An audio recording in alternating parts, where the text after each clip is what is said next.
Welcome to the VCOS weekly webinar series. This week, we're going to be talking about what will I do when I retire.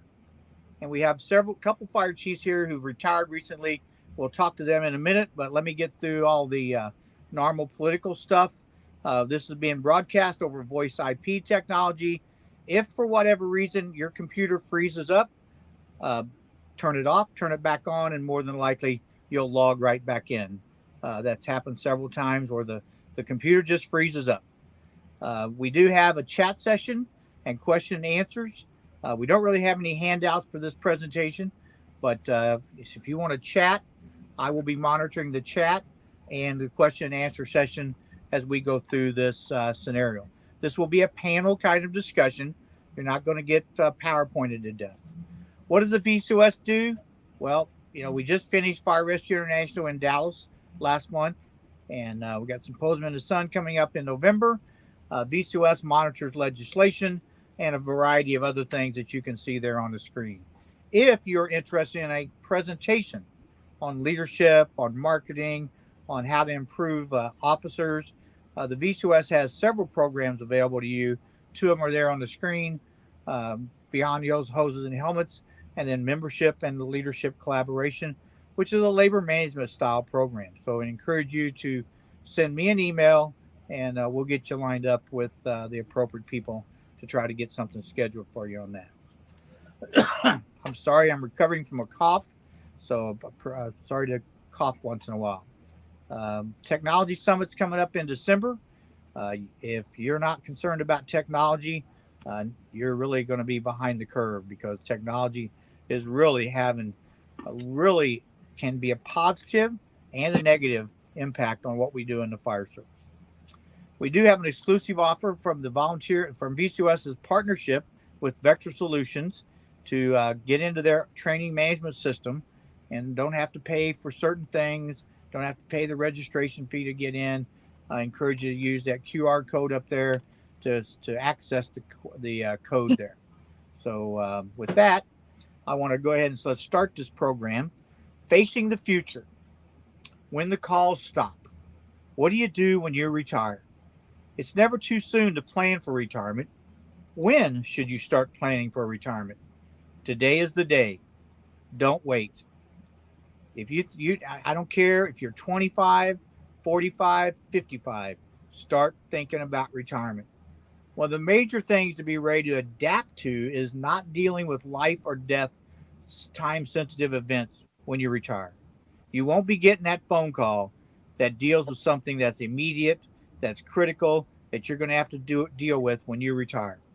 So this may take some getting used to, because we are almost all fire chiefs and leaders are type A personalities, and we like to fix problems.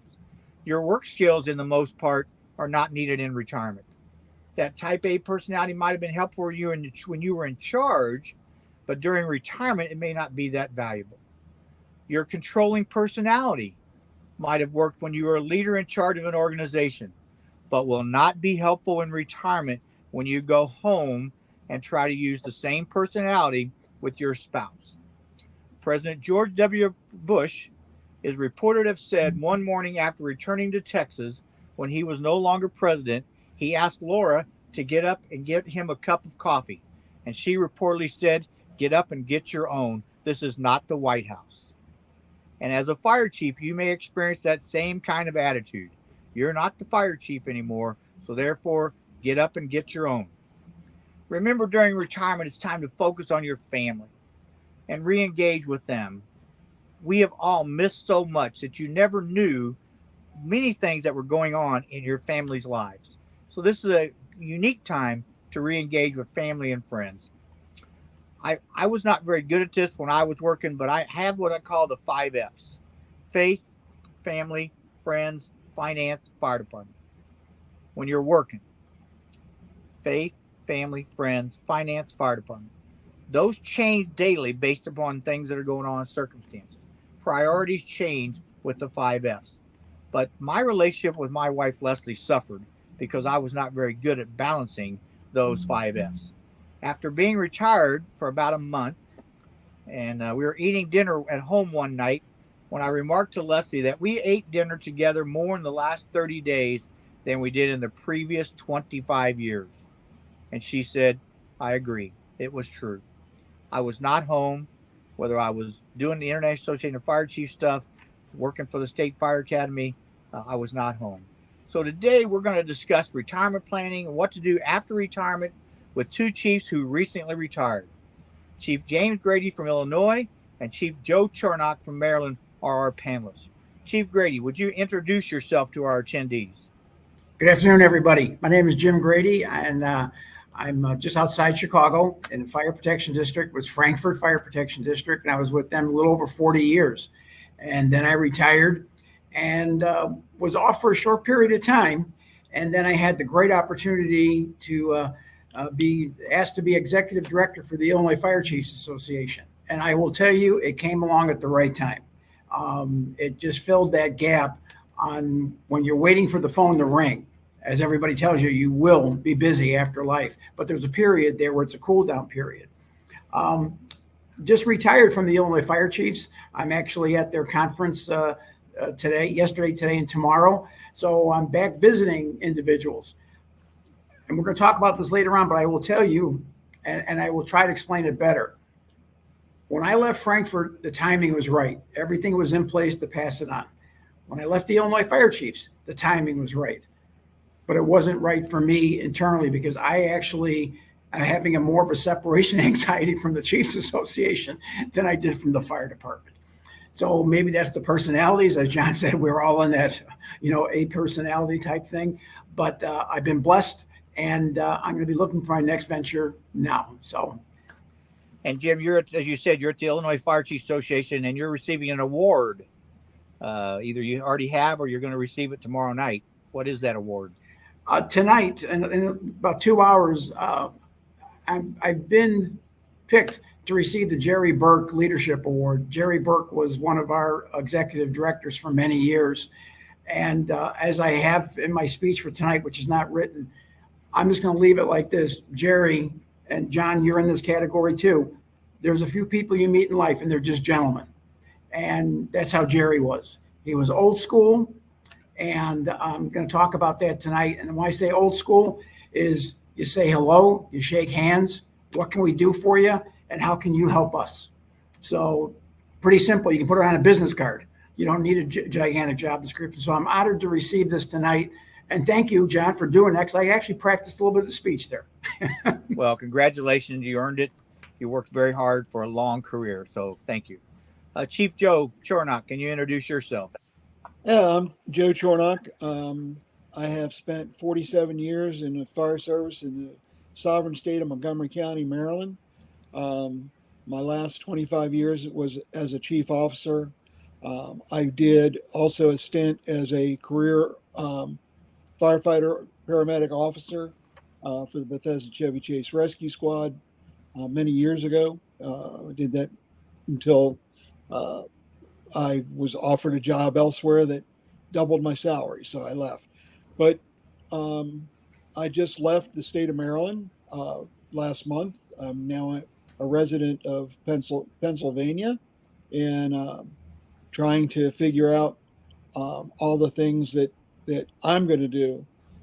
Before I left, I had taken a position as the membership secretary for the Maryland Fire Chiefs Association. I am still doing that work. I absolutely love it. It gave me something to do when I left being a operational line officer as the fire chief of the Germantown Volunteer Fire Department. During this time also, I was tapped to become a board member for the Cumberland Valley Volunteer Firefighters Association. And I was just elected now as a director of the association. So it has filled my void, so to speak. It gave me a reason to continue, an excitement that I wasn't seeing just before I left as a chief. So great. And unlike many retirees, Joe just built him a brand new house in 90 days. Talk a minute about that, Joe. Well, my daughter bought a house out here in Columbia, Pennsylvania. I keep saying Columbia, Maryland. Columbia, Pennsylvania last year. And we, my wife and I were traveling last year. Since we retired, we were gone for 8 months, going places. We spent 3 months in Florida, 3 months in Arizona, and did stuff like that. So my daughter said, why do you have a house? Why don't you just come up here to Pennsylvania? She goes, I'm going to be the one that takes care of you in your old age. I said, thanks. So we talked about it, and we ended up building I call it a granny pod. I'm sitting in my new office. We're in the process of putting it together. The house is a 2,000 square foot addition on her little house, and it took 90 days for the Amish builders to build it, and it is absolutely fantastic. The workmanship, the quality, and everything that they did was amazing. And Great. Well, like John said, 90 days. And I'm sure you're going to be happy there as well. And so what's unique is that both of you have talked about there are things to do after retiring as a chief officer, and that's what we're going to talk a little bit more about. We have a couple people who've logged into the chat room just to say hi and that sort of thing. And so, Chief Grady, when you retired, was there something that that you were afraid of when you retired that you could share with the people, with the group? Initially, no. And some of that was because a lot of my constituents were saying the day you retire, you're going to be busier than you ever were before. The phone's going to ring off the hook. Well, as my wife pointed out to me, she goes, Jim, just before you retired, you said, I'm looking forward to taking a break from everybody and everything for a short period of time. First month went by, then another month. And then finally, the third month, I get a phone call to go do a class at the fire academy in Chicago. And I go, okay, I'll be right there. And they go, Jim, no, it's for next month. So what it was that you are waiting for someone to call. Now, during this time frame, the wife and I, we had breakfast together. We went out. We went on a short vacation. I caught up with a bunch of other retirees because now I was the new retiree. Actually, I was older than some of them, but I was the new retiree. So there was that gap there. But once again, I have to blame myself because I think I told people unconsciously, maybe, or subconsciously, hey, I'm going to take some time away and all that. So, but I had any fears as I retired the second time from the Illinois Fire Chiefs. I sit here now wondering what's next starting in October after I finish up a couple things with this month. I can tell you what's true with the stories they tell you when you retire. You will read more books. You will sleep a little later. You will watch more TV. And we're going to talk about really the good things that we get to do, like with our grandkids and all that. But for me, the Illinois Fire Chiefs came along at the right time. It was a blessing. And being back today, only being gone a short period of time, it is wonderful to see all the chiefs and all that I haven't seen in a long time. And the other thing is when I was as a director, that was during COVID. So we had in-person meetings and we dropped to everything was online, on the Zoom stuff. And I know how to turn a computer on. I had to learn Zoom and I did it real quick. And I also learned that you have to make sure you shut cameras off. That type of a thing. Luckily, there was not me walking around doing anything crazy. So, but like I said, today has been, this couple days has been energized being back with the old crew. As a matter of fact, it was called, I feel like we put the band back together again. Great. So that's that. Chief Joe, what did you have any fear when you decided to retire? Well, I was very active as a volunteer, for all my years leading up to being the chief of the department. My concern was, what was I going to do after. I mean, I reached out to chiefs across the United States through the VCOS and said, okay, I'm stepping down as a chief. What's your recommendation? What should I do to make the transition easy for the person that's taking my place? And you and others all said, stay away.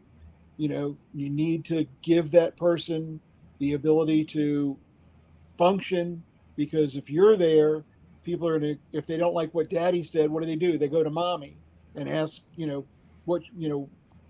for answers. So the thing was that I actually stayed out of the firehouse, which for me was a very difficult thing. I actually turned around and talked to a couple friends at another department that I had belonged to when I was a kid and asked, should I come back? Because I don't want to, I miss this. I don't want to give it up. But what was interesting was when I gave the new chief space, he was the one that would reach out to me and say, hey, chief, how do I do this? How do I do, I need to get an engine for this event. What do I do? So it was interesting. I gave him the space, let him run the department the way he wanted to, because obviously it was going to be different than I had done. And it really worked out. And like I said, I was able to put all of my spare time and frustrations or whatever into these two other organizations that really needed help. And it really worked out for me. I mean, I wasn't feeling,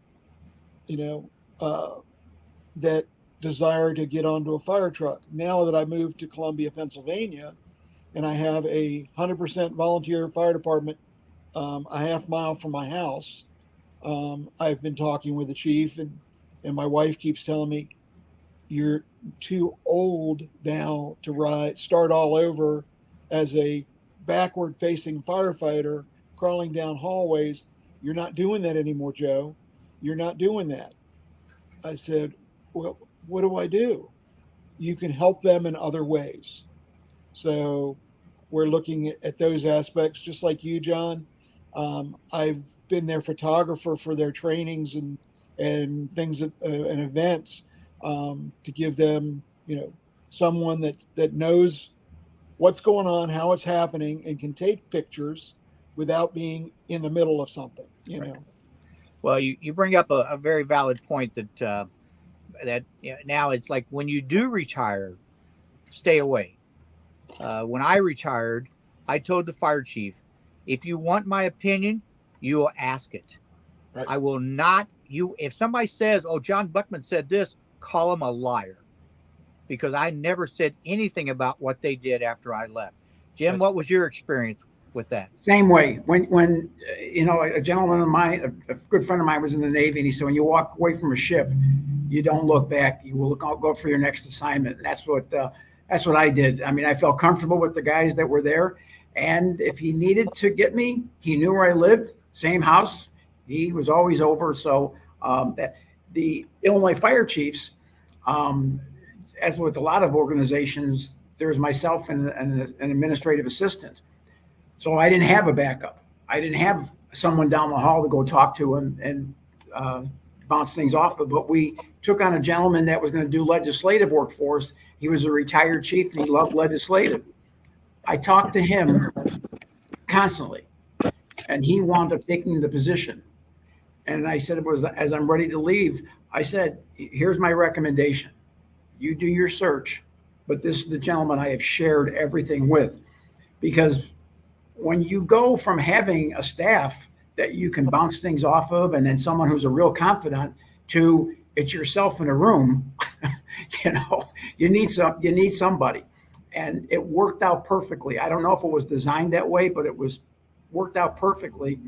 And then, God forbid, if something would have happened to me, he could pick up the ball and run with it. Well, what he did, he's running with it, and he's going to make it even better than when I had it. So it worked out really good.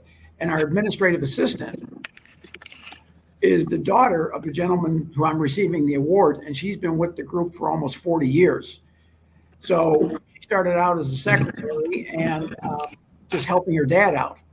So she knows the association, the foundations, and all the hidden secrets. So Well, that worked out. Joe, if you haven't looked at the chat, a friend of yours from Jeremy is from Burtonville Volunteer Fire Department, lifetime member. So Yeah. he's in the chat. So He just we just private chatted for a second, and right. I So- saw that he was there. Jim, you made a statement that I think is a key thing, is that the guy who replaced you is going to make it better than you had it. And if you are jealous or envious or you don't like that, you're going to have a problem. Can either one of you talk about that emotion? Well, I think our job in life is to leave it better for the next person. And we want our kids to be better than we had it. We want our firefighters and our officers to have it better than when we had it. And, that's mentoring, that's setting the foundation, and then letting them go. And, you think about it, and we all went through this back in the day. We send everybody to classes for tactics and strategy and to run calls. And then we showed up and we ran the call. Until one day when the light bulb went off and said, why am I sending these 12 people to school? So I showed up at a call and they said, okay, Chief, you got it. I said, what can I do for you? And, so it's those examples or those things that we learn in life, but it's very simple. I want my children and grandchildren to have a better life than I have. I want the chief, the new executive director, to be better. So I don't have to have, I'm not the guy that he's asked me in the front of the picture. I'm part of the picture. That's how I would look at it. Right. Joe? Chief, yeah. One of the things I learned from this guy named John Buckman was that I needed, when I went into this position, from day one, I needed to be thinking about who was going to replace me in retirement. I was going to leave this place better than I found it, but I also had to get it to the position where the transition would be better to do. So from day one, I started looking at who are my officers, who is going to be the next chief officer, who's going to be the next fire chief, and tried to work with them to get them into that position so that when I left, I knew that I wasn't leaving it with a void that I got it, that there was actually personnel that could be moved up to fill the new positions. Well, thank you. And I think so to move this one forward, it is about thinking 5 years down the road, who's going to replace me and how do I help them replace me to make it better than I could make it. And if your ego gets in the way, then you're doomed to failure in retirement because you will become angry when that person exceeds your expectations because you're jealous. And that's not what retirement should be about, as both of you have said. It is about you did as good as you could do for the time that you had, and now you passed the torch. Just like Muhammad Ali said to Michael Spinks, I am the greatest, but you are the latest. And that is really, that you think about that. Here you had two of the best sports people in the world. And that was what Muhammad Ali said to Michael Spinks in one of his last public appearances. I am the greatest, but you are the latest. And go forth and do good things. And Michael Spinks did. And and so it's the same thing with the people who are going to replace you. I may have been the greatest, and that's really egotistical to say, but the guy who replaces me is the latest, and he has a chance, or she has a chance, to be the greatest as well. So I think that's some pretty good advice for our people: is don't let your ego get in the way. Let people be successful. So Joe, being retired is working out the new normal in our lives. Joe, what is the new normal in your life? Oh my gosh, it's well, um, I still have a part-time job that I'm working. Um, my boss that I retired from doesn't realize that I retired. It's one of those things, and so I'm still doing that. But right now, I mean, we're working every day trying to find homes for all the stuff that we had from 35 years in the house in Montgomery County. Um, so I mean, that's been um, uh, just just taking up most of my day. Cutting the grass. I'm actually enjoying the time on the mower, just being on my by myself and being able to, cut the grass and be able to think. Put your Um, earbuds in and listen to some music. and absolutely, or just watch what's going on in the neighborhood. Um, so I mean, that's my new normal.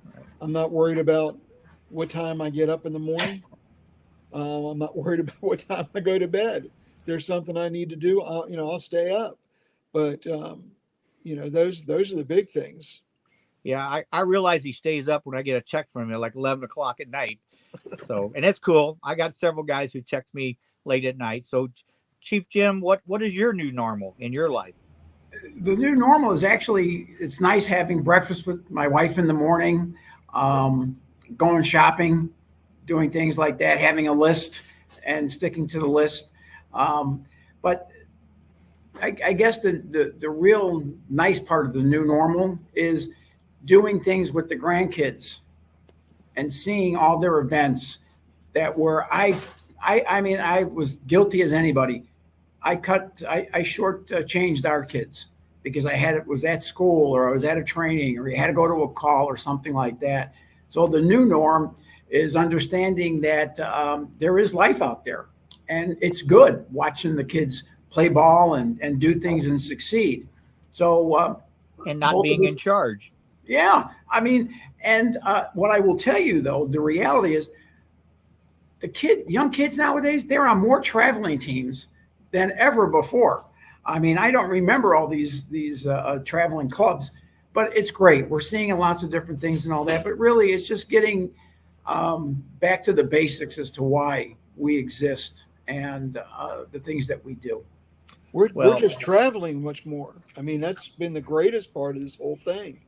Is I'm not tied down to to anything. So I'm going to be driving from here to Clearwater Beach for the VCOS conference, and then I'll take the Amtrak back home with my car. We get home, and then I'm heading to Florida. Uh, I don't want to do the winters in Maryland or Pennsylvania anymore. So we're finding things to do, places to see, getting to spend time with my wife that I didn't do earlier. We didn't have the advantage to do this. well, and I'm probably the senior guy here because I think I've been retired like 6 or 7 years. Yeah. And one of the things that our financial advisor, and I know we're not talking about money, our financial advisor just asked me, John, what are you doing? You're not spending any money. You're not having any fun. And that's why we just came back from Alaska. That's why while we were in Alaska, we had all the flooring taken up in the house and all new wood flooring put down. And Leslie came home ecstatic. She loves it. We went and bought a new bedroom suit yesterday. And, it's like, okay, so when you retire, that's the time to, as Jim, you've said it, Jim, you reinvest in your personal self and your family and the things that your family likes to do. So that would be one of the things I would tell you is, you know, yes, we worry about money and that's a long-term issue, but look at a financial advisor to get them to give you advice on how to make good decisions and spend some time doing that. Anything else on that issue? All right. So the new normal. So have either of you picked up a new hobby since retirement? Well, I just went ahead and got my senior lifetime fishing license for the state of Pennsylvania so that I can go over by 3 Mile Island and do some fishing up there, some boating. Um, that's on my to-do list this coming spring and summer would be to spend some time wetting a line someplace. And you really weren't a fisherman before retirement. Oh, I was, but I didn't have time to do it. Yeah. The only time I got to do it was when we went on to vacation to Deep Creek or something like that. I have all the gear, but I didn't get the opportunity to, I was either on a call, I was at the firehouse, or, one of the kids, I worked for the high school for 21 years as assistant coach and athletic trainer. So my time was full. I can't imagine how I was able to work a full-time job and do all the things that, we did. Right. Jim? You know what? Not really. Not really. Because of the back, I can't play golf. And besides that, it's gotten too darn expensive to play that game as compared to what it was. But I have a saw in my garage, the table saw that my son gave me. I'm coming up on 3 years. So I have it out and I'm going to start using it and making little things here and there. But I guess they're not a hobby, but I really enjoy going to the kids' gatherings, especially the grandsons. He's in flag football now, and they have a great time. And we have the youngest granddaughter starts college. Her basketball season is going to start up. She's a junior out of Indiana Northwest, John. All right. And my middle granddaughter graduated from Purdue Northwest. So I got, 2 Indiana transplants there for you. But and then, Joe said it earlier, the wife and I, we've done a little bit of traveling here and there. And some of it's just been on the spur of the moment, which is nice to do. But I guess, I'm reading more books than I've ever read before. And I've always liked to read. So my hobbies are, I'm going to try to utilize this free time to do whatever I want to do. Well, and you guys both know me. I read a lot every day, constantly, and I'm going to put a pitch in for Billy Goldfeather and Frank Leib's book on 30 fires that you must know about, and it's very, very interesting.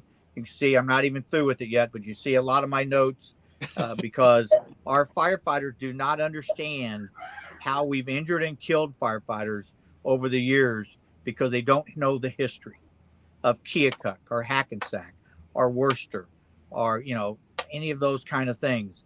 And I mean, I'm reading about 3 training deaths today. Pennsylvania Fire Academy had a training death where the face piece major malfunction.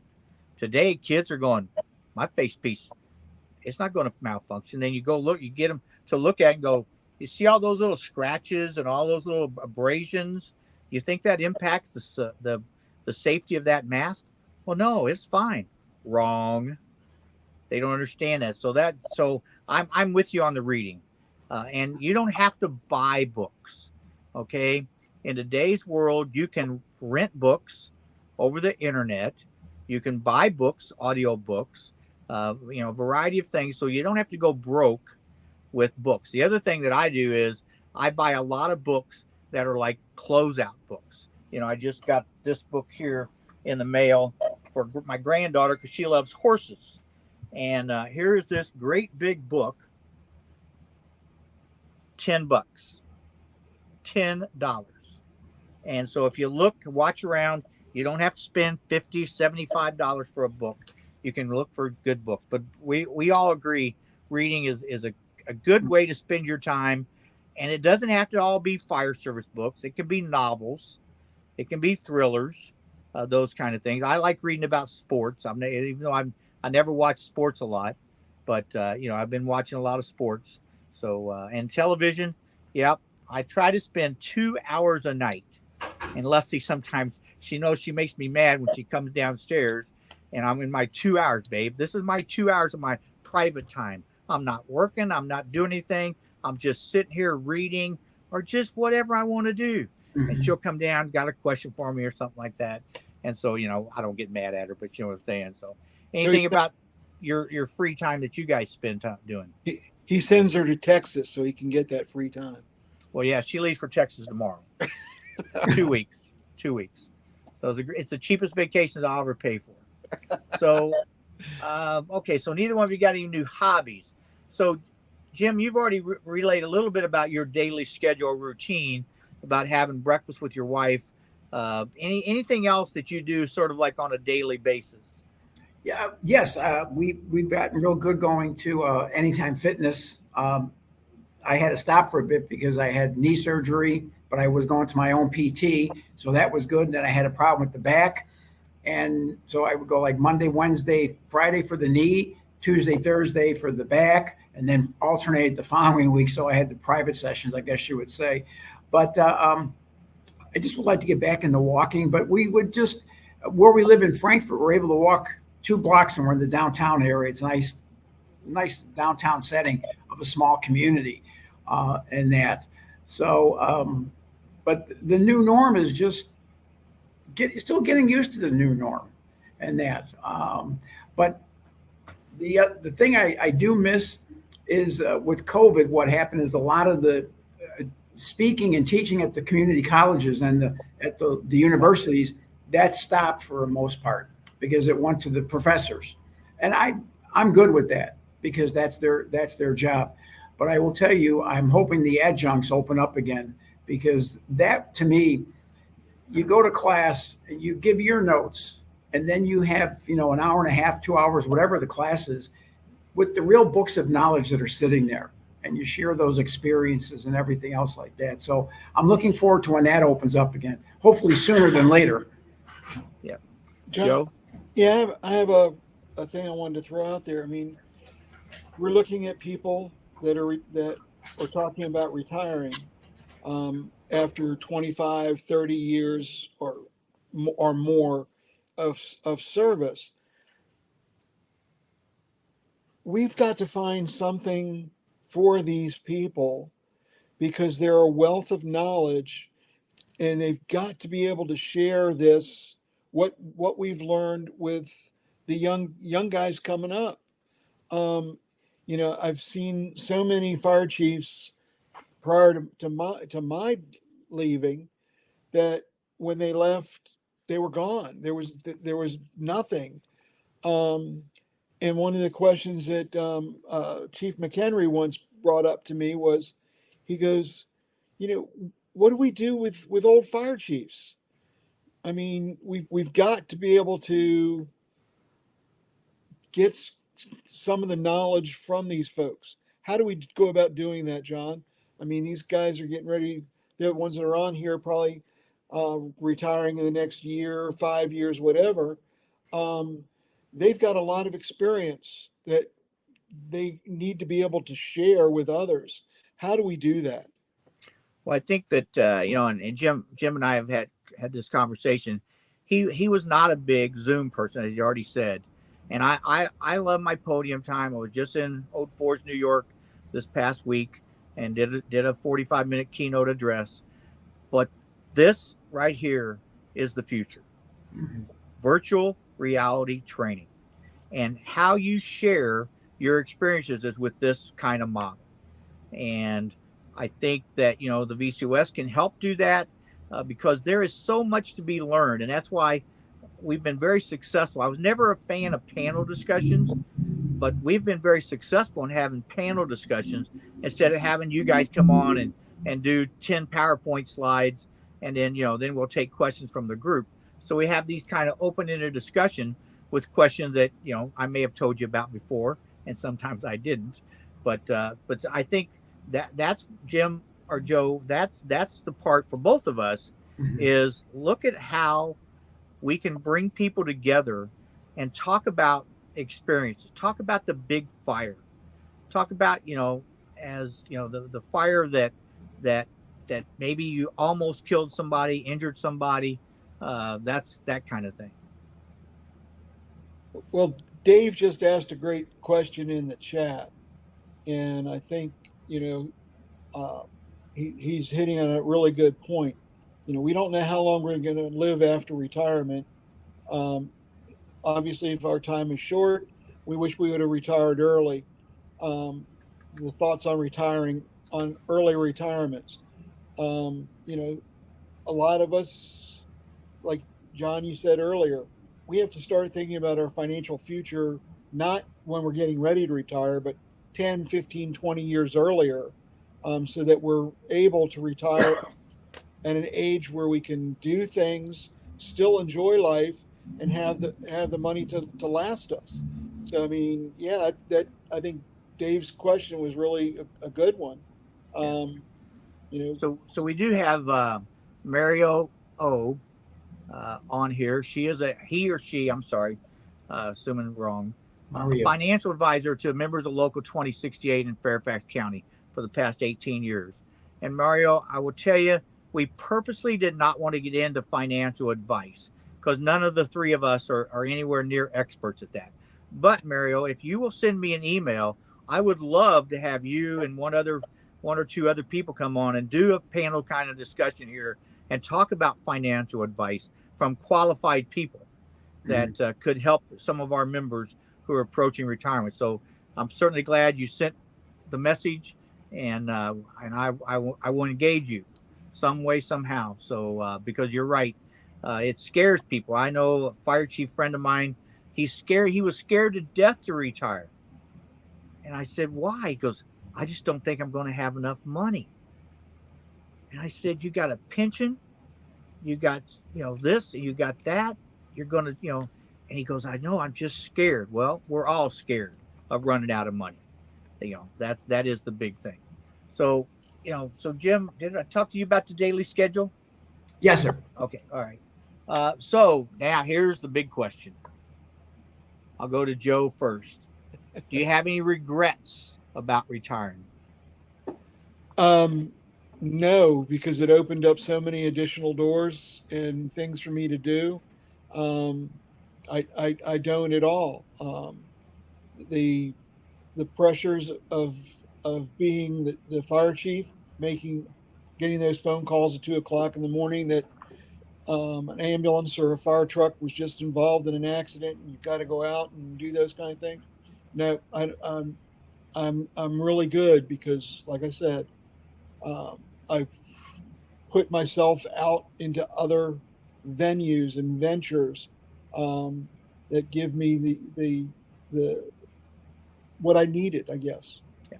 Well, you say it, and I'll come to you, Jim, in a minute. But you say about that phone call at 2:00 in the morning. Can you imagine that you're the governor of the state of Maryland when they call you and tell you this bridge has collapsed because a tug ran into the bridge, and you're going, oh yeah, no big deal. It's too, and then you turn the TV on and you go, oh my God. Yep. So those are the kind of calls, not to that level that we've all received, but we've received calls like that of like, you're kidding. That was your first reaction when they told you this has happened or that's happened. Jim, what about you? Any regrets about retiring? No. Actually, I feel when I left Frankfurt, it was at the right time. The gentleman that took over for me started as a cadet, watched his whole career go. I was very confident with that. And what I don't miss is the negotiations and the things that can we get past this and that type of thing. The other thing was I had a friend of mine. He retired before me. I said, Ted, you're retiring. He goes, Jim, I want to leave when I still like everybody. And I'll tell you what, I took that philosophy, and there's obviously, you like more people than others, certain people than others, but I wanted that because that was the place where my heart was for many, many years, was through the full transition, volunteer to career and everything in between. And it was a big team effort. So let's leave on the high note. So, no regrets. The Illinois fire chiefs came along at the right time, leaving at the right time. If I have to question, maybe that was, but yet the right person was there. I felt right doing it. And now it's time to move on to the next phase. And I think that's how we're driven. Okay, what am I going to do next? And even if it's just fishing, I want to enjoy fishing and be the best fisherman, or make a clock, or teach, or whatever it happens to be. But no regrets at all. I actually very comfortable with those feelings. And like Joe said, you'd lay in bed, and even if you didn't have to go to that ambulance call, but then 20 minutes later, your phone rings and you pick it up and you go, "Hello, Chief." You hear that. Well, and the deer ran into an ambulance. I go, okay. And then 2 weeks later, it happened again. Okay. You can't change the route. Or when you're getting up in the middle of the night and it's 30 below zero. I don't miss that. No. Okay. But yet, I will tell you what's weird. And I live pretty close to the firehouse. I hear the sirens more now than I've ever heard before in my life once I retired. And I know that sounds crazy because I haven't moved and it's the same sirens, but it seems like, okay, they're going out more. And it's just more in tune with it and all that. But regrets, John? No. Right, great. And I got to put a plug in here, and I'll say this for the VCOS. When I got on board with that, pretty much at the beginning, when you and Robert got a hold of me and I said yes, that has been a salvation and a godsend of where to go to for things. And then people that were going through transitions and going through changes, how they came to you or called you up and asked questions.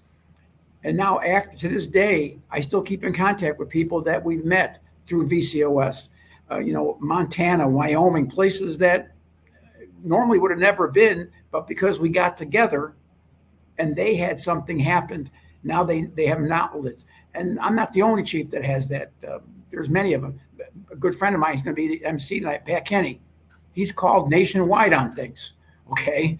But that's what VCOS has helped, I think, more people than we'll ever know. And that bead just keeps on growing. Well, thank you. That's good to hear. And Pete, I'm assuming Pete's from Maryland. It says retired fire chief go to work for MIFRE. I'm sure it's Pete. I won't say his last name, but I think we all know who he is. Great guy. Thank you, Pete. So we're going to wrap this thing up here just with what I'll say is the final question is, moving in retirement is like starting a new life. So Chief Grady, how's your new life? I love it. I've got my wife is the love of my life, so I get to see her every day. We do things. The grandkids, and I go from my wife to the grandkids. My three kids, our three children, they're wonderful. They're very successful. They're very good at what they do. I'm very proud of them. So for me, it's life is good. Life is good. Good. Joe, how about you? I'm extremely blessed. I'm extremely happy with what's going on. Like you said about the VCOS, I mean, one of my phone calls was to Pat Kenny as well. So, I mean, I could not be happier in my current status. I just pray that I get to spend many years doing this and, being able to enjoy it. That's my biggest concern. Yes, I've had 2 hips and a knee replacement thanks to the fire service, but other than that, it's I'm in a great place. Good. Well, I do appreciate your time, and just one of the guys just made a comment about our Hawaiian shirts. Well, Joe and Jim had their Hawaiian shirts on, and they had me go get my Hawaiian shirt out of the closet so I could do that and join the crowd. Let them know these are from the VCOS. These are from Symposium in the Sun. Yeah. And so if you're not registered for Symposium in the Sun, you better be getting registered because there's not very many seats left. Yep. But we're going to close this thing out here. Mario, I did screenshot your note, so I got your email address at mario@eldonstreetfinancial.com, and I will get an email to you so we can make a connection about doing a webinar on finances and retirement. And if we want Jim and Joe to join us and one or two of your other friends that maybe do, I have a guy in Indianapolis that does financial advice as well. career firefighter, but the financial advice is financial advice. So there could be 4 people right there that we could do one. So Mario, I will be in touch with you. I do appreciate everybody who came on today. I think we had 100 people registered. I think we probably had about 30 people do the live part. It has been recorded. You will get an email with the recording. We hope you share it on your social media accounts, because we want to get the word out, and we hope that you will sign up for any and all future webinars that the VCOS does. So with that, I'm going to wrap this event up. I was going to say wrap this baby up, but we're going to wrap this baby up for today. And thank Joe and Jim for coming on. Thank Jim, you. congratulations on getting your award tonight. We'll all say we'll all help clap whenever you get that. You're very deserving of that. So with that, I'm going to log off. Our host will log us off here, and Okay. you all take care, You too. and God bless each and every one of you. Thank you, and stay safe, everybody. Yep.